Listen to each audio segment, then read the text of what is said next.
Welcome to the Paragon Financial Partners Podcast, where we discuss the markets, our strategies, and how to live better today while planning for tomorrow. Hello, and welcome to another episode of the Paragon Podcast. This is Elian Mendoza, and I'm here with Evan Shorten, the firm's founder and principal. Hello, I'm Evan Shorten, and I want to thank everyone for tuning into this podcast. It's nice to see our number of listeners steadily increasing with every episode.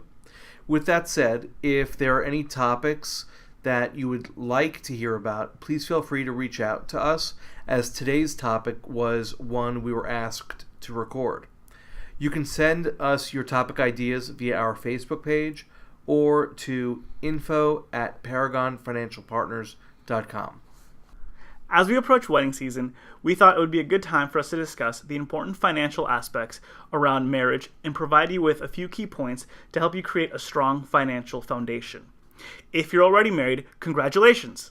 This is still a good episode to listen to because it can help give you some guidance in order to review and assess the current financial health of your marriage.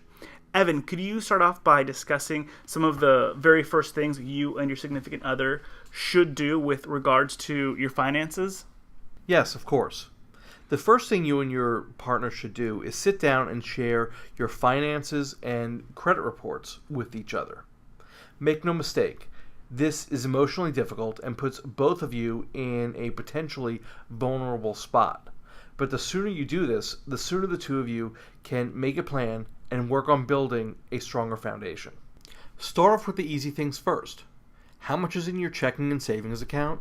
How much do you have saved for retirement? Do you own any life insurance? Don't just say it though. Both of you should have your account statements on hand. Having the account statements brings a lot of transparency to the discussion. It also provides a transition to discuss your expenses and spending habits. Even if you already live together and know each other's fixed expenses, such as rent, utilities, and cell phone bills, you may not fully be aware of your partner's outside spending habits. This is the time to present not just fixed expenses, but also how you like to spend your money together and when you're not together. This is really a great time to highlight some of the financial expectations each of you have and even discuss some financial habits that may be worrisome to you or your partner. Finally, you and your partner should discuss your level of debt if you have any. This includes credit card debt, auto loans, student loans, perhaps a mortgage. Do you have any business debt that you're personally liable for? This is also very important. If you find this difficult or it makes you feel uncomfortable, don't forget, you're not alone in this. This is probably just as difficult for your significant other as well. So just remember, regardless of where you stand financially, if you're ready to tie the knot, your partner should be more than willing to adopt goals to help build a strong financial foundation for the two of you. Evan, so what would come next? You and your significant other have brought all of your financial information and presented it to each other. Both of you have a clear picture of where you are financially, and you have identified some strengths and potentially some areas of improvement. What would be the next step for a couple to take? Now that you have a clear picture of each other's finances, it's important to set goals. I would suggest starting with the following. First, being prepared with an emergency fund. If you do not have one already started, work toward building 3 months of covering your fixed expenses. Then move towards 6 months until you have a full year set aside. Second, pay down your debts, focusing on eliminating consumer debt first, such as credit cards and auto loans, then student loan debt. Third, max out your retirement savings whenever possible, as a priority. While these are not the only goals you should be establishing, they do provide an excellent starting point. The next step is to take each other's financial picture and your shared goals and make a savings and spending plan. This is your blueprint for accomplishing your financial goals.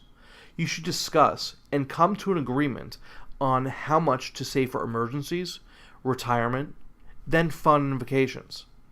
You also need to come to an agreement on how you're going to pay down debt. All of these items will be incorporated into your savings and spending plan. It's important to decide and come to an agreement on how you plan to make financial decisions. How will you tackle larger expenses such as furniture, a car, or buying a home? what constitutes a large expense. What seems large to you may not be large to your partner. Never make a decision that affects you and your significant other by yourself. Have a system in place with checks and balances to ensure both of you are always in the loop when it comes to spending. It is also okay to agree on having a little bit of your own money for discretionary spending. Also, we should mention that ideally you and your partner should do this before you walk down the aisle. If you're already married and have not done so already, this should be a priority to consider. If you've been married for a number of years, it's important that you sit down and revisit the financial health of your relationship. Ideally, you and your significant other should sit down a few times a year to review your finances and ensure you're accomplishing your goals. Evan, any other things couples should focus on?